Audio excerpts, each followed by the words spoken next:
राधे राधे। आज है पुत्रदा एकादशी। पुत्रदा एकादशी का महत्व।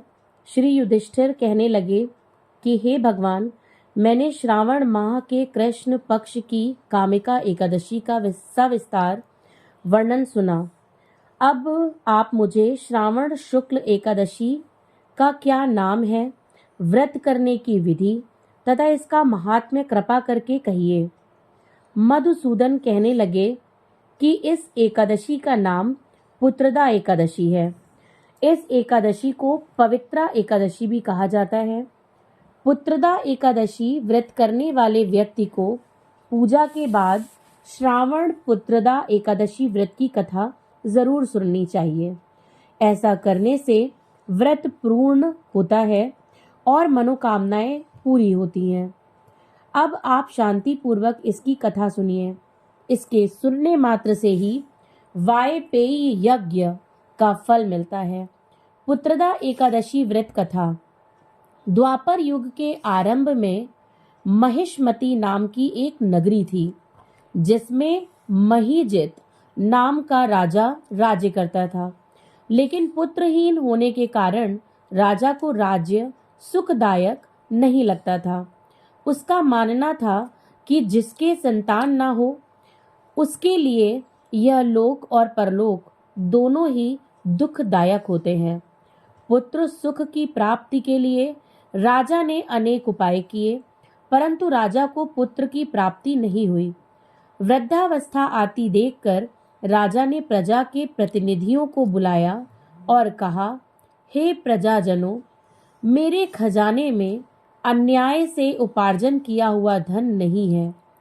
ना मैंने कभी देवताओं तथा ब्राह्मणों का धन छीना है। किसी दूसरे की धरोहर भी मैंने नहीं ली। प्रजा को पुत्र के समान पालता रहा। मैं अपराधियों को पुत्र तथा बांधवों की तरह दंड देता रहा।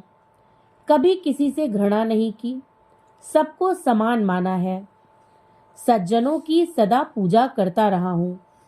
इस प्रकार धर्म युक्त राज्य करते हुए भी मेरे पुत्र नहीं हैं, सो मैं अत्यंत दुख पा रहा हूँ।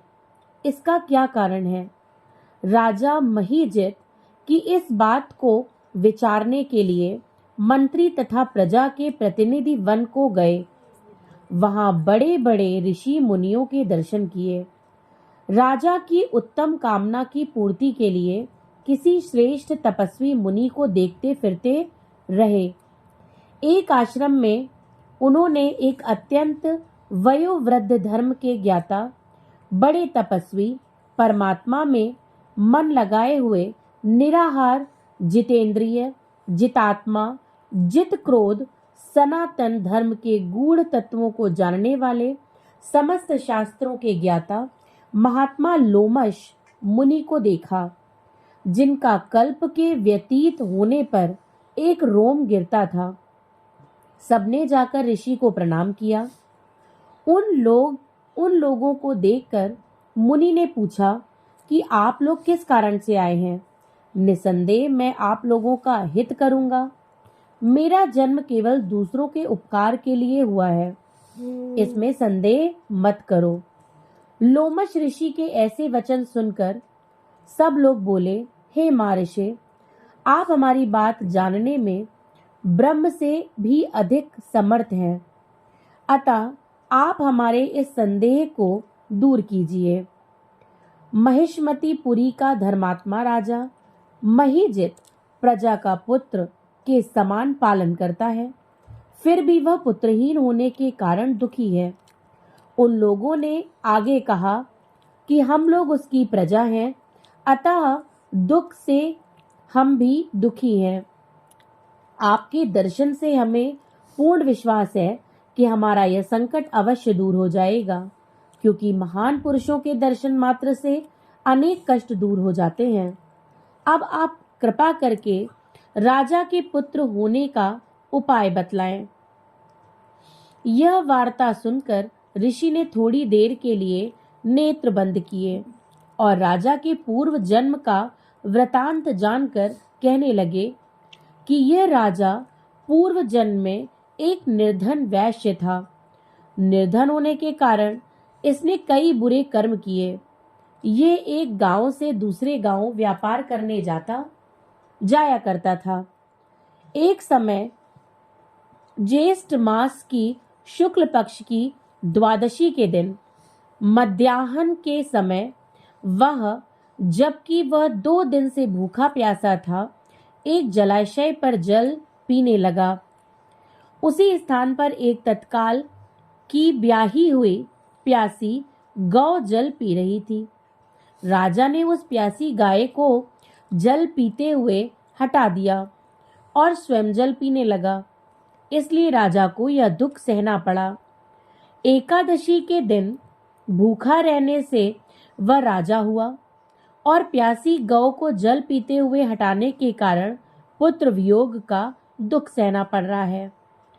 ऐसा सुनकर सब लोग कहने लगे कि हे ऋषि, शास्त्रों में पापों का प्रायश्चित भी लिखा है, अतः जिस प्रकार राजा का यह पाप नष्ट हो जाए, आप ऐसा उपाय बताइए। लोमश मुनि कहने लगे कि श्रावण शुक्ल पक्ष की एकादशी को, जिसने पुत्रदा एकादशी भी कहते हैं, तुम सब लोग व्रत करो और रात्रि को जागरण करो, तो इससे राजा का यह पूर्व जन्म का पाप अवश्य नष्ट हो जाएगा। साथ ही राजा को पुत्र की अवश्य प्राप्ति होगी। लोमश ऋषि के ऐसे वचन सुनकर मंत्रियों सहित सारी प्रजा नगर को वापस लौट आई और जब श्रावण शुक्ल एकादशी आई तो ऋषि की आज्ञानुसार सबने पुत्रदा एकादशी का व्रत और जागरण किया। इसके पश्चात द्वादशी के दिन इसके पुण्य का फल राजा को दिया गया। उस पुण्य के प्रभाव से रानी ने गर्भ धारण किया और प्रसव काल समाप्त होने पर उसके एक बड़ा तेजस्वी पुत्र उत्पन्न हुआ। इसलिए हे राजन, इस श्रावण शुक्ल एकादशी का नाम पुत्रदा पड़ा। अतः संतान सुख की इच्छा हासिल करने वाले इस व्रत को अवश्य करें। इसके महात्म्य को सुनने से मनुष्य सब पापों से मुक्त हो जाता है और इस लोक में संतान सुख भोग कर परलोक में स्वर्ग को प्राप्त होता है। जय श्री हरे। राधे राधे।